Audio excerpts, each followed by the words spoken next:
finally, dumating na rin po yung pinakahihintay kong award para sa sarili ko.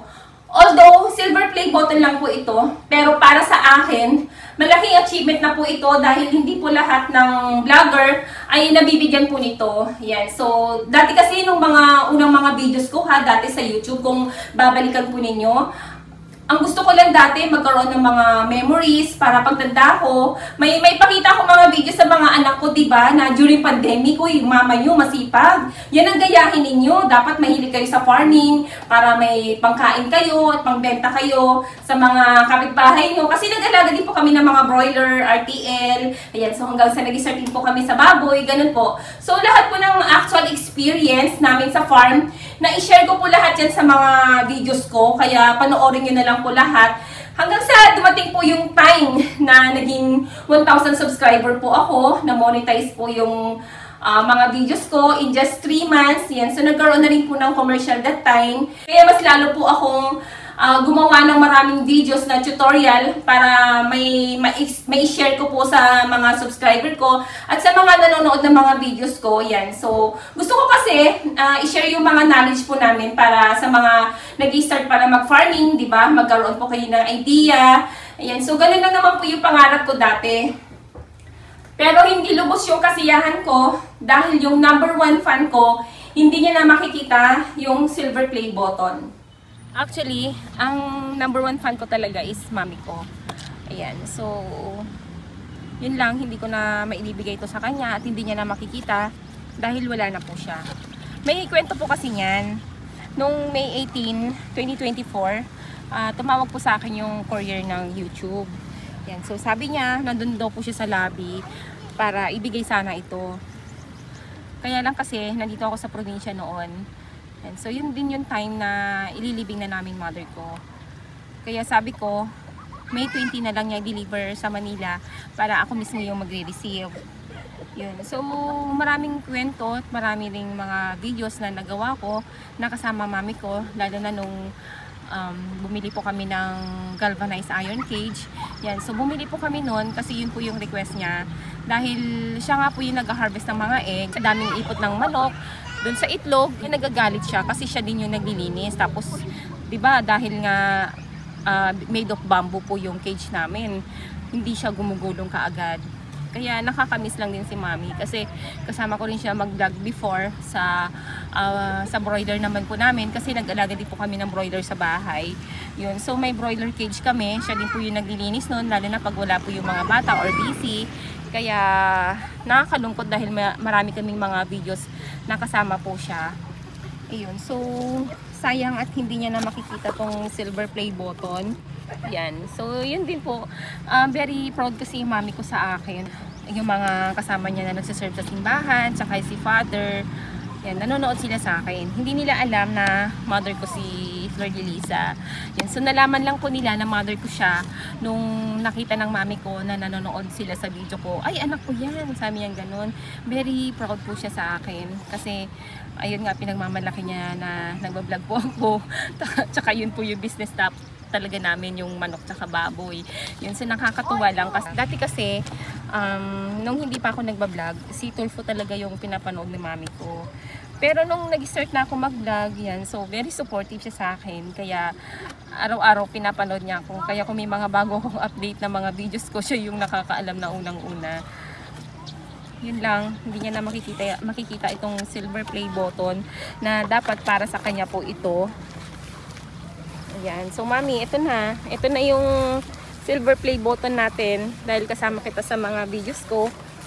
Ayan, so lalapit ko na sa kanya para ma-feel din niya, diba?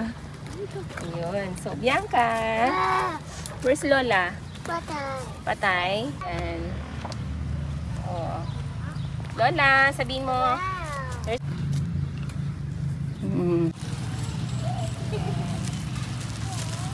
Oh, mami.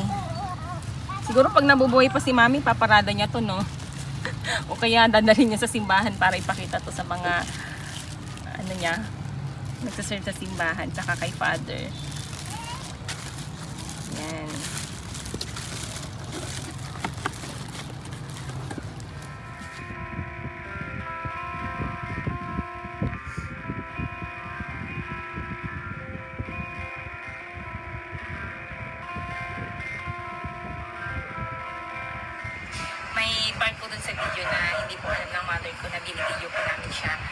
Ayan po, gusto namin kasi siyang i-surprise doon sa pinagawa po naming cage doon sa farm po namin. Ayan. Kasi siya po talaga yung naglilinis ng itlog, siya rin yung nagtitimbang. Kahit naman hindi namin sabihin na gawin niya, siya yung nagkukusa. Kaya puro siya reklamo. Puro, ang dami niyang sinasabi, ganyan, ang dumi ng itlog, hindi yan mabenta, hindi yan bibilhin, kasi madumi. Kaya minsan naririndi rin talaga kami mag-asawa. Kaya yun, pag punta po niya doon sa farm, so makikita niya, masusurprise siya, kasi iba na po yung cage ng mga manok po namin. At isa pa doon, malinis na po yung mga itlog ng manok po namin. So yun po, kasi kung nakita niyo po doon sa video ko, maingay po talaga yung mother ko. Tsaka puro reklamo po yan, ang dami niya sinasabi. Pero ginagawa pa rin naman niya. Kahit hindi namin siya utusan, nagkukusa na talaga siya. So yun lang naman yung maganda sa mami ko. So abangan po natin yung magiging reaction ng mami ko kung magbibisita po siya sa farm po namin.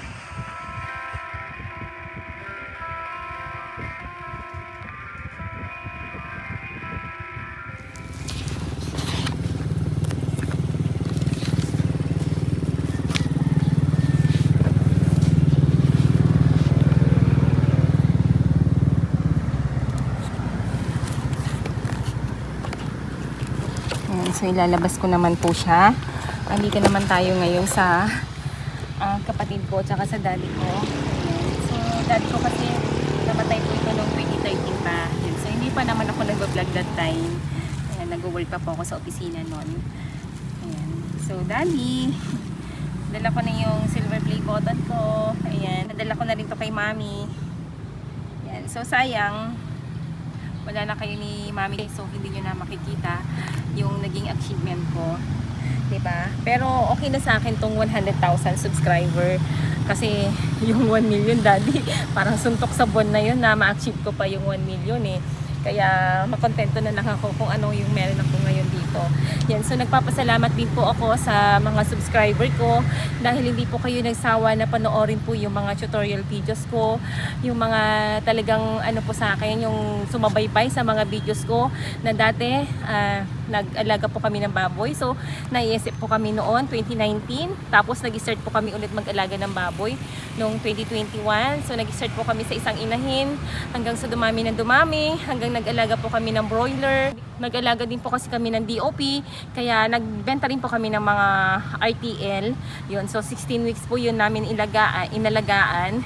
Kaya nakakamiss po na achieve ko po itong award na to dahil po sa inyo, dahil sa pagsusuporta po ninyo sa akin at walang sawang nanonood sa mga videos ko.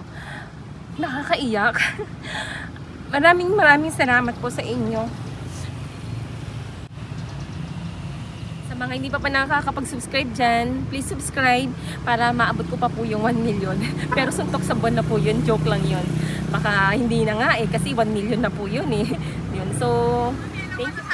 Sa bagong cage natin. Mas maganda ito ngayon kasi wala nang dumi yung itlog. Hindi na kayo maglilinis na itlog. Hindi na ako maglilinis ng itlog. Kasi Hindi na- yung Hindi niya namin papagalitan si Jerome. talaga hindi na magalit kasi wala nang dumi yung itlog. Malinis na. Sa sobrang tuwa po ng mother ko, gusto niya siya yung mag-harvest ng mga ito ngayong araw. So sinabihan ko namin siya na magdala kasi makakapagod po siya. Ayan. So yung pinagawa po namin cake, pwede po ito magtagal ng ilang taon. Saka less stress na rin po and mortality sa mga manok po namin na ibibigay ko po sa mga nag-alaga. So, ito isa kasi, ito, pamangkin ko lagi kasi to, wala to. Siya, so 500 lang sa kanya. Ito kasi si Ruan, so lagi siyang nag-aalaga, tsaka bago siya mag-online class, sinicheck niya yung mga alaga niyang manok. So, 1,000 sa kanya. Tsaka ito naman, makulit na bata. So, sa kanya, kasi pangpagulo lang din siya, tsaka pangpagulo. So, 500 lang sa kanya. So, you get it.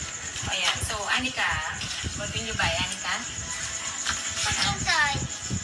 Cooking toys? How about your Ruan? Save it. Ikaw, bibili po ng bola. So, bibili siya ng bola. Ngayon naman po, may natira pa. Yan. So, bibigyan ko rin si Mami kasi siya po yung madalas na naglilinis ng mga tray yan, sa mga poops ng manok. So, bibigyan din po natin siya ng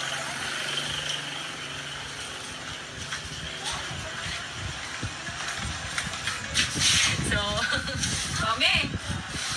Saldo yung Jay ko ah. Pag-alangay yung timanok. Thank you! So, yung